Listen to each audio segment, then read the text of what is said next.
तेरी मीठी मुरली के धुन सुन करके मन हर्षाए, हो सुन करके मन हर्षाए। रात रचाए तात तुम्हारे, रात रचाए तात तुम्हारे, झूम झूम दिल ये गाए, हो झूम झूम दिल ये गाए। बाबा तेरी मीठी मुरली की धुन सुन करके मन हर्षाए, हो सुन करके मन हर्षाए।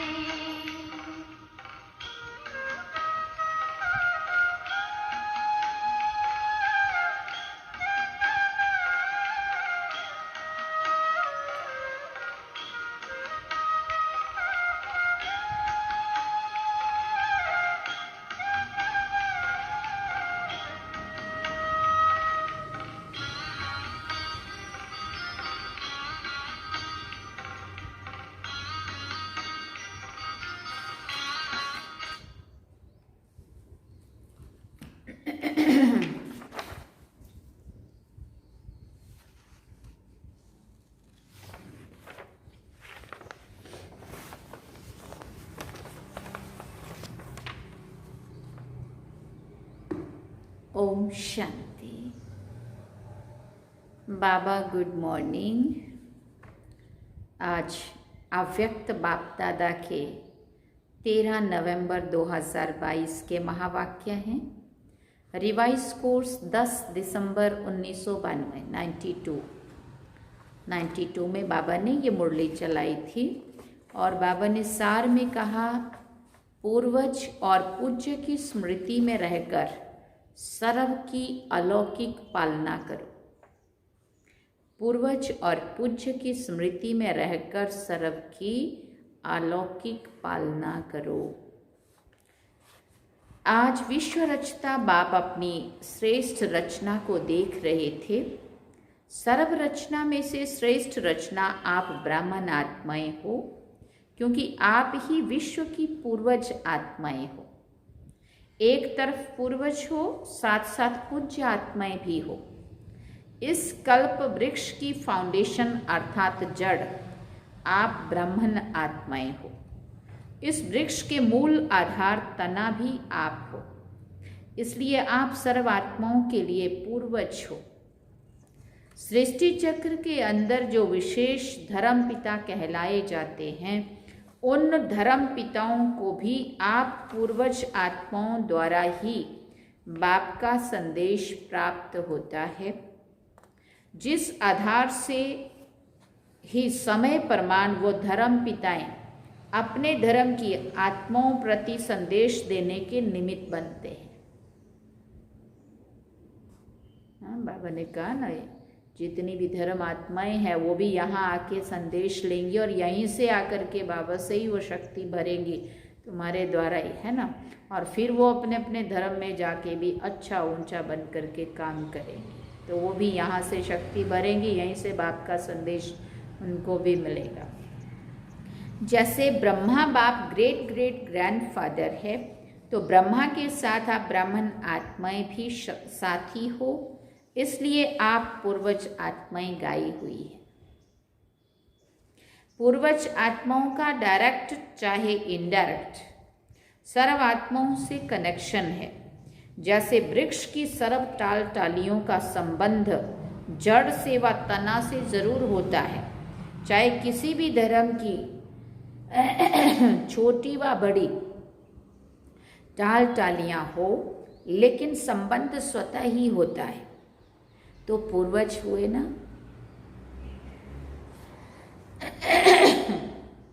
आधा कल्प राज्य अधिकारी बनने के बाद फिर पूज्य आत्माएं बनती हो। पूज्य बनने में भी आप आत्माओं जैसी पूजा और किसी भी धर्म के आत्माओं की नहीं होती है।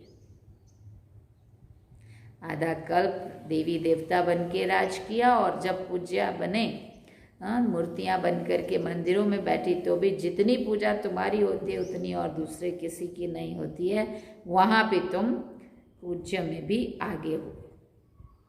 जैसे आप पूज्य आत्माओं की विधि पूर्वक पूजा होती है, ऐसे कोई भी धर्म की पूजा नहीं होती।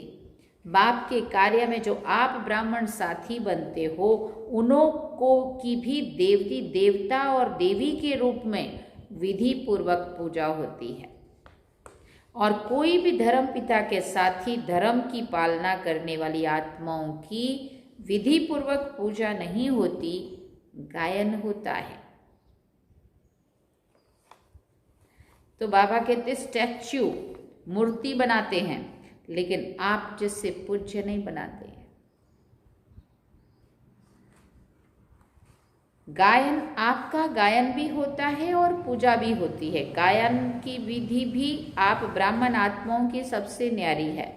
जैसे आप देवताओं का गायन बहुत सुंदर रूप से कीर्तन के रूप में होता है, लोग अपना भजन कीर्तन कर रहे होते, आरती के रूप में होता है, ऐसे अन्य आत्माओं का गायन इस प्रकार से नहीं होता है। ऐसा क्यों होता? फिर बाबा पूछते हैं ऐसा क्यों होता है? क्योंकि आप श्रेष्ठ रचना, पूर्वज और पूज्य हो। आदि आत्माएं आप ब्राह्मण आत्माएं हो, क्योंकि आदि देव ब्रह्मा के सहयोगी श्रेष्ठ कार्य के निमित्त बनते हो। अनादि रूप में भी परम आत्मा के अति समीप रहने वाले हो। आत्माओं का भी जो चित्र दिखाते हो ना, उसमें सबसे समीप आत्माएं कौन सी दिखाते हो? हाँ, उसमें आप हो। तो अनादि रूप में भी अति समीप हो, जिसको डबल विदेशी कहते हैं, नियरेस्ट एंड डियरेस्ट। ऐसे अपने को समझते हो? फिर बाबा पूछ रहे पूर्वज का क्या काम होता है? पूर्वज सभी की पालना करते हैं, बड़ों की पालना ही प्रसिद्ध होती है। तो आप सभी पूर्वज आत्माएं सर्व आत्माओं की पालना कर रहे हो? पूछा बाबा। या सिर्फ अपने आने वाले स्टूडेंट्स की पालना करते हो? वह संबंध संपर्क वाली आत्माओं की पालना करते हो?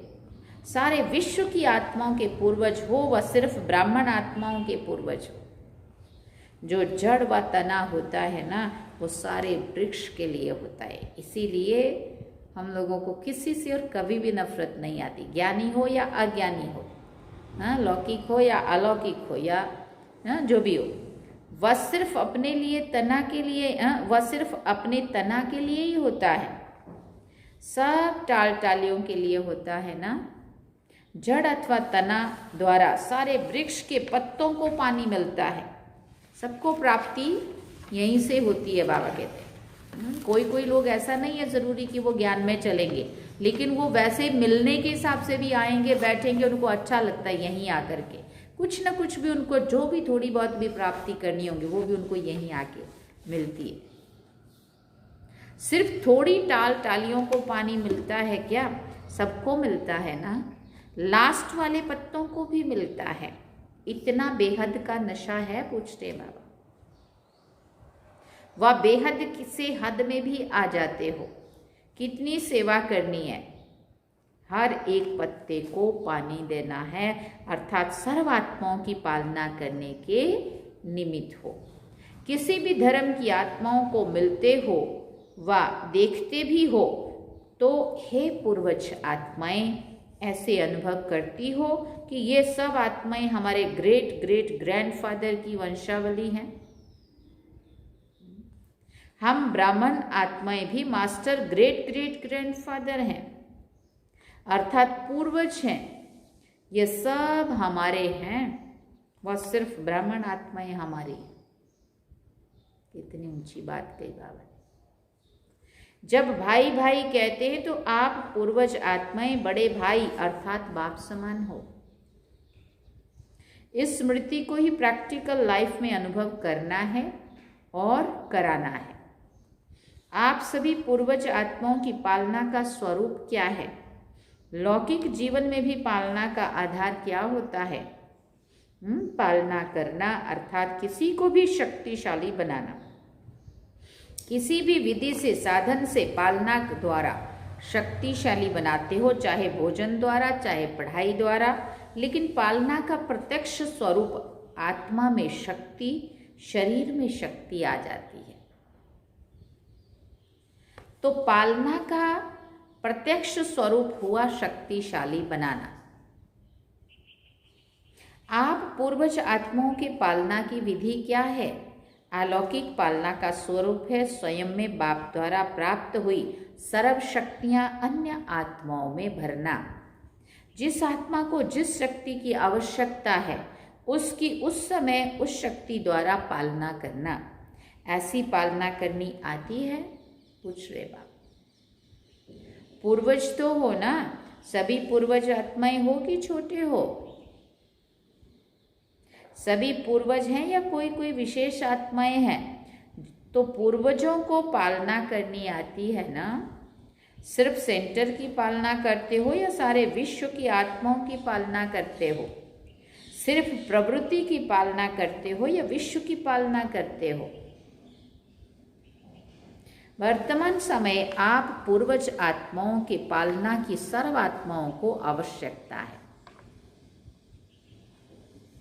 समाचार तो सब इंटरेस्ट से सुनते हो कि क्या क्या हो रहा है।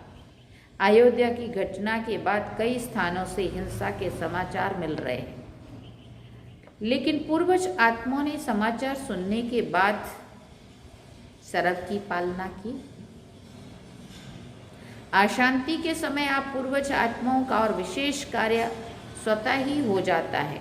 तो हे पूर्वज आत्माएं, अपने पालना की सेवा में लग जाओ। जैसे अशांति के समय विशेष पुलिस व मिलिट्री समझती है कि यह हमारा कार्य है अशांति को शांत करना, ऑर्डर द्वारा पहुंचते हैं ना, और ऐसे टाइम पर विशेष अटेंशन से अपनी सेवा के लिए अलर्ट हो जाते हैं। आप सब ने हलचल का समाचार तो सुना, लेकिन सेवा में अलर्ट हुए व सुनने का ही आनंद लिया। और नफरत तो हम किसी से कर ही नहीं सकते, दोनों तरफ हमारे अपने हैं, क्योंकि वो आत्माएं हैं। आत्माएं परमात्मा की संतान है, वह हमारे ही उस पिता परमात्मा के बच्चे हैं। वो समझ ना होने के कारण आपस में धर्म भेद के कारण लड़ रहे हैं, झगड़ रहे हैं, परंतु हम नफरत नहीं कर सकते उनसे। हिंदू भी हमारे हैं तो वो सामने वाले मुस्लिम भी हमारे हैं। क्यों? क्योंकि वो रूह के नाते, आत्मा के नाते से वो हम आत्माओं के, बाबा के बच्चे हैं, परमात्मा के बच्चे आत्माएं हैं, इसलिए वो सब हमारे और हम सब के होते हैं। अपना पूर्वजपन स्मृति में आया, सभी आत्माओं की शांति की शक्ति से पालना की, या यही सोचते रहे कि यहाँ ये हुआ वहाँ ये हुआ।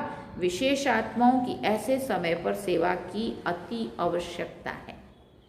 अपनी वृत्ति द्वारा, मनसा द्वारा विशेष सेवा की, व जैसे कि विधि पूर्वक याद में रहते हो, सेवा करते हो, उसी रीति से किया।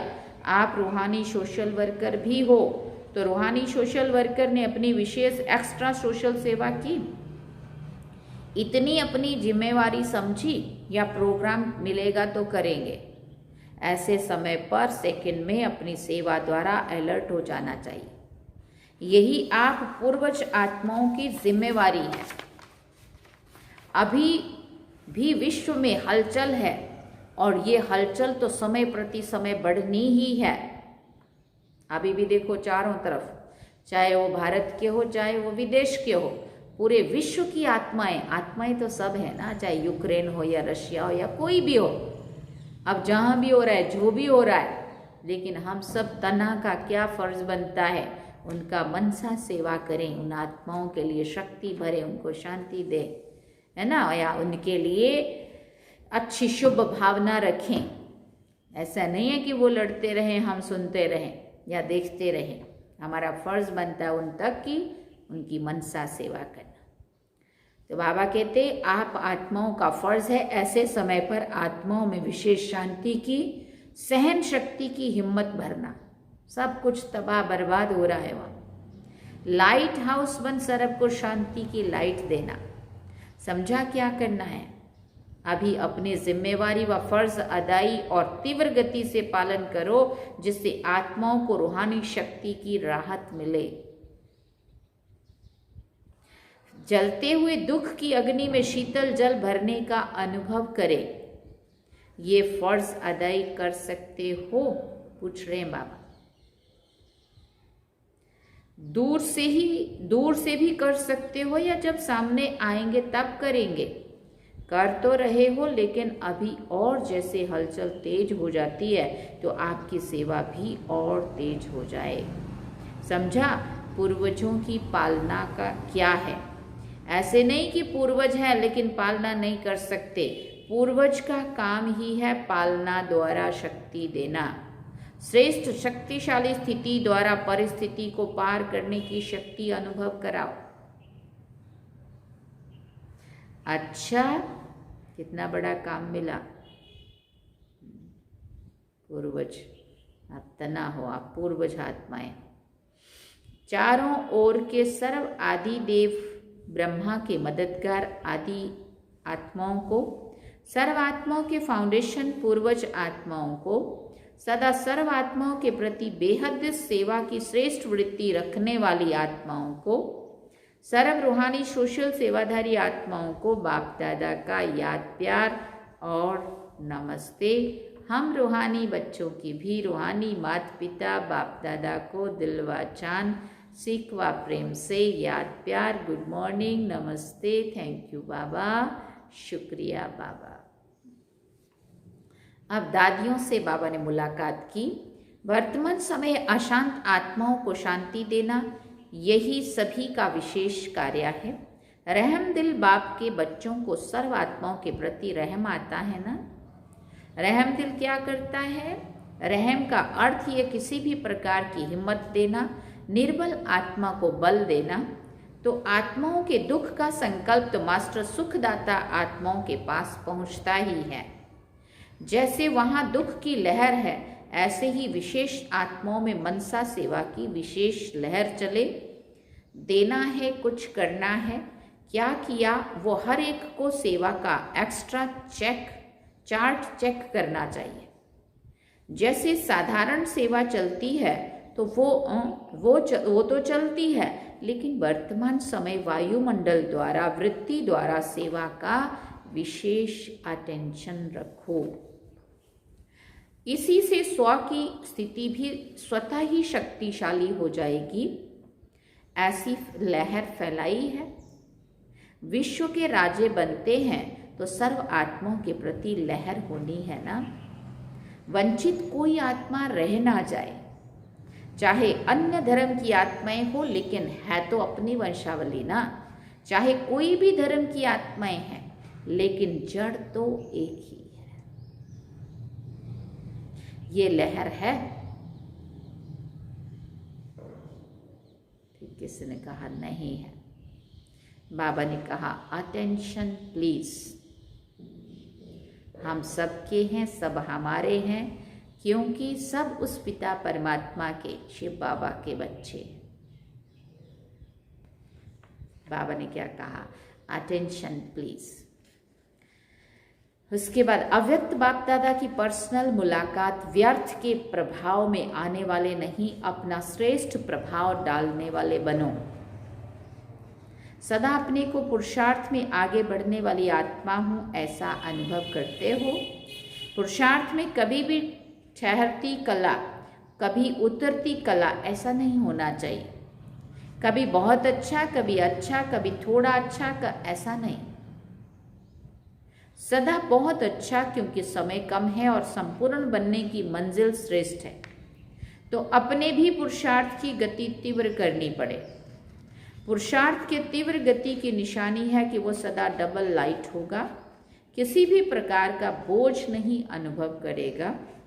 चाहे प्रकृति द्वारा, चाहे कोई परिस्थिति आए, चाहे व्यक्तियों द्वारा कोई परिस्थिति आए, लेकिन हर परिस्थिति स्वस्थिति के आगे कुछ भी अनुभव नहीं होगी। स्वस्थिति की शक्ति परिस्थिति से बहुत ऊंची है। क्यों? ये स्व है, वो पर है।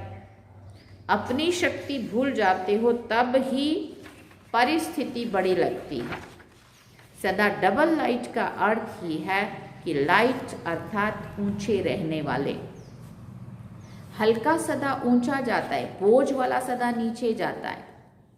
आधा कल्प तो नीचे ही आते रहे ना, लेकिन अभी समय है ऊंचा जाने का। तो क्या करना है? सदा ऊपर। शरीर में भी देखो तो आत्मा का निवास स्थान ऊपर है ना, ऊंचा है ना, पांव में तो नहीं है ना। जैसे शरीर में आत्मा का स्थान ऊंचा है, ऐसी स्थिति भी सदा ऊंची रहे। ब्राह्मण की निशानी भी ऊंची चोटी दिखाते हैं ना। चोटी का अर्थ है ऊंचा, तो स्थूल निशानी इसलिए दिखाई है कि स्थिति ऊंची है। शूद्र को नीचे दिखाते हैं, ब्राह्मण को ऊंचा दिखाते हैं। तो ब्राह्मणों का स्थान और स्थिति दोनों ऊंची। अगर स्थान की याद होगी तो स्थिति स्वतः ही ऊंची हो जाएगी।